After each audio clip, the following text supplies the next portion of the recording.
Assalamualaikum warahmatullahi wabarakatuh. Saya Rizky Dwi Nanda Amalia. Di sini saya akan menjelaskan mengenai variabel dan logika proses pengendali tekanan. Seperti yang dapat kita lihat bahwa ada serangkaian alat dari pengendali tekanan. Di sini saya akan menjelaskan tentang arus proses dari alat pengendali tekanan. Yang pertama, udara akan masuk melewati dua pipa, yaitu yang pertama pipa ke atas dan yang kedua pipa ke kanan. Pipa ke atas ini dia fungsinya untuk mengatur control valve. Control valve ini tipenya yaitu air to close karena jika ada tekanan udara yang akan masuk, valve-nya ini akan menutup. Dan valve yang dipakai itu adalah pneumatic control. Sedangkan udara yang menuju ke pipa kanan ini dia akan menuju ke pipa proses. Pipa prosesnya terdapat di sini. Di dalam pipa proses ini terdapat sensor atau ada pengukuran. Di dalam pipa proses ini ada dua pengukuran, yaitu yang pertama orifice dan yang kedua yaitu pressure gauge. Dari orifice ini dia akan mengukur delta P atau perubahan tekanan. Sedangkan pressure gauge ini dia akan dikirimkan ke transmitter. Di dalam transmitter ini itu ada transducer yang fungsinya itu mengubah sinyal tekanan menjadi sinyal arus. Karena nantinya di transmitter ini akan dikirimkan ke controller. Mengapa dia harus diubah ke sinyal arus? Karena controller hanya dapat membaca sinyal arus, sehingga dia harus diubah terlebih dahulu. Setelah dikirimkan ke controller, tekanan udara sepanjang pipa itu akan dibandingkan dengan set point. Jika nilai PV-nya itu tidak sama dengan set point, maka controller ini akan memerintahkan FCE.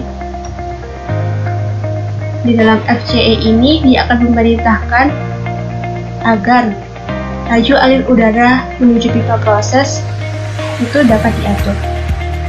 Dari FCE ini akan diubah lagi dalam transducer, yaitu yang tadinya sinyal arus akan diubah lagi menjadi sinyal tekanan yang akan mengontrol valve agar laju atau untuk laju alir udara menuju pipa proses itu dapat diatur, sehingga diharapkan nantinya nilai PV itu bisa sama dengan SI.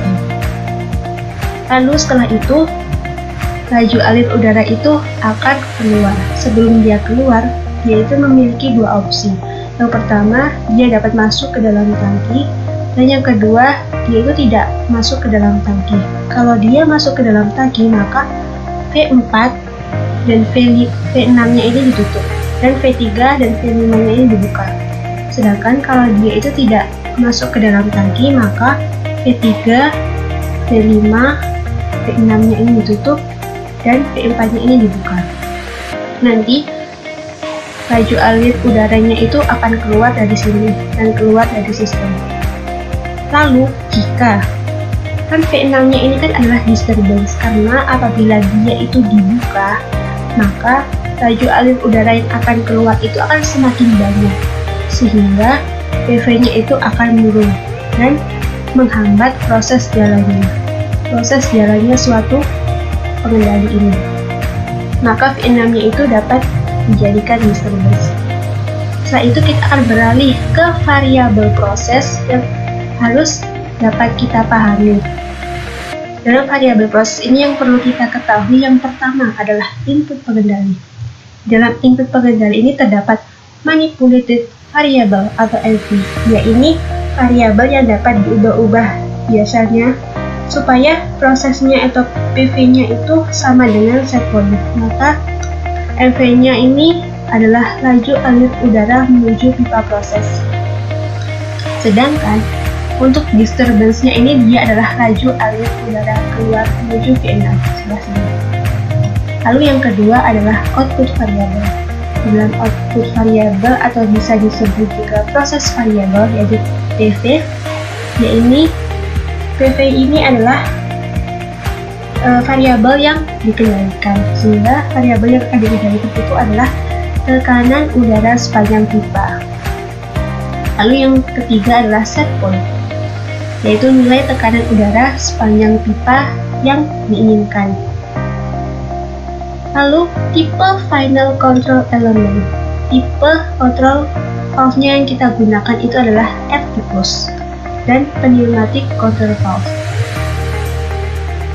Dia tipenya itu air to close karena apabila ada udara tekan yang masuk ke dalam control valve, maka dia ini akan semakin menutup. Seperti itu. Kita lanjut menuju logika proses. Logika proses yang dapat kita ketahui dari penjelasan tadi yaitu jika laju alir udara keluar pada V6 sebelah sini menjadi lebih besar, maka V6 ini akan dibuka kan. Lalu maka PV-nya itu akan turun, sehingga laju alir udara menuju pipa proses akan semakin besar. Jadi, jika laju alir udara yang keluar dari V6 ini dibuka, maka udara yang akan keluar terus semakin banyak, sehingga PV-nya itu akan turun. Dan jika PV-nya itu akan turun, maka laju alir udara menuju pipa itu harus diperbesar supaya nilai PV-nya itu sama dengan SP. Begitupun juga dengan sebaliknya. Jika laju alir udara keluar pada V6 itu kecil, maka PV-nya itu akan lebih besar dari SP, sehingga laju alir udara menuju pipa proses itu semakin kecil. Lalu kita akan menuju ke direct atau reverse process. Jadi, untuk aksi yang pertama yaitu aksi proses. Di dalam aksi proses ini, yang difokuskan itu adalah sinyal MP dan PV. Dan aksi prosesnya ini adalah reverse acting, karena jika sinyal MP-nya itu dinaikkan, maka nilai PV-nya akan turun. Sinyal MP-nya itu di sini kan.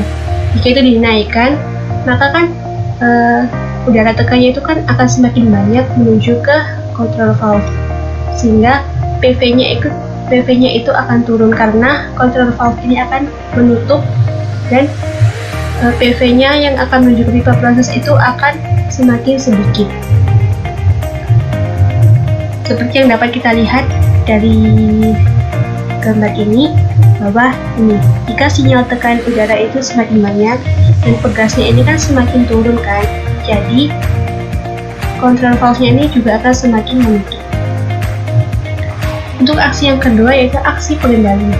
Di dalam aksi pengendali ini yang lebih difokuskan adalah PV dan MV. Jika tekanan udara keluar orifice atau PV-nya itu semakin meningkat melebihi SP, maka pengendali akan menaikkan sinyal kendali agar laju alir udara menuju ke proses atau MV itu dapat diturunkan. Seperti itu. Lalu kesimpulan yang dapat kita tangkap dari penjelasan tadi yaitu yang pertama, aksi prosesnya adalah reverse acting. Untuk aksi pengendalinya adalah direct acting. Dan tipe control valve-nya adalah air to close atau ATC, atau bisa disebut juga dengan valve open atau F. Mungkin sekian penjelasan yang dapat saya sampaikan. Wassalamualaikum warahmatullahi wabarakatuh.